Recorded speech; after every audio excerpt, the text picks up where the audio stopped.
Hello and welcome back to One Flick at a Time. This is TW here once again. The essential housekeeping is we have to say once again a nice big thank you to Sean for support at top tier of Patreon. Remember that there are free memberships available over at Patreon as well as the paid supported tiers. Here we go with episode 2. The film is Destiny, 1921. The advantage of doing several German-made films from the same era is that historical context is not as necessary in subsequent discussions. Director Fritz Lang, yet to produce his most powerful work, Metropolis, was already a powerful force in cinema. Destiny is a tale of lost love through death. There is a sense of inevitability when mere mortals speak of death, and destiny and inevitability are sometimes interchangeable terms. This feature is functionally about a woman who makes a deal with death to save her love. She must save someone else who is destined to die. It is a clever setup and an excuse for 3 vignettes from different times and locations.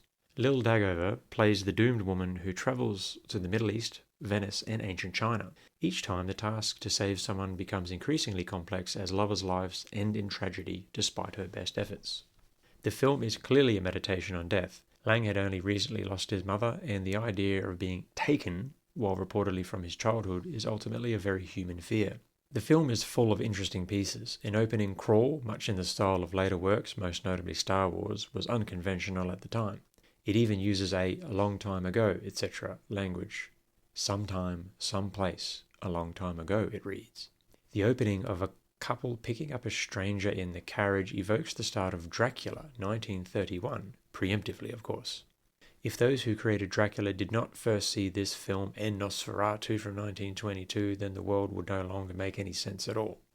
Our young bride is a perfect symbol of dashed hope. After all, besides a baby, what is a greater symbol of naive hope than young newlyweds?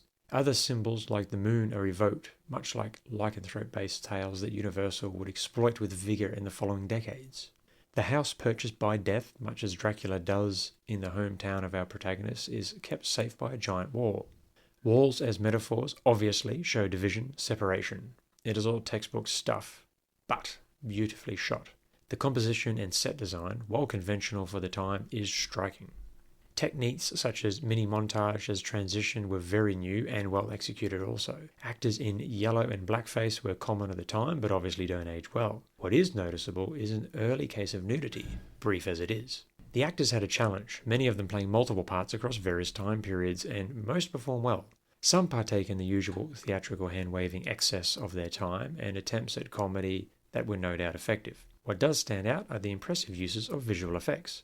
A carpet ride is expertly executed, as well as a tiny horse growing to full size. Some effects were simple, all work well for the story that is generally moving along at a brisk pace. After the 3 lights, or lives, are extinguished, the desire to offer a bittersweet character redemption works well. The protagonist becomes wild and is willing to take anyone for her love. Thankfully for her and those who prefer a happier ending, things work out relatively well at the end. This also shows a rare case of a female protagonist with agency.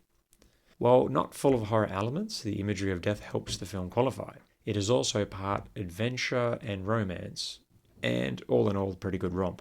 While not as striking as Lang's later works, Destiny is still a fascinating and entertaining picture, well worth anyone's time. Enjoy!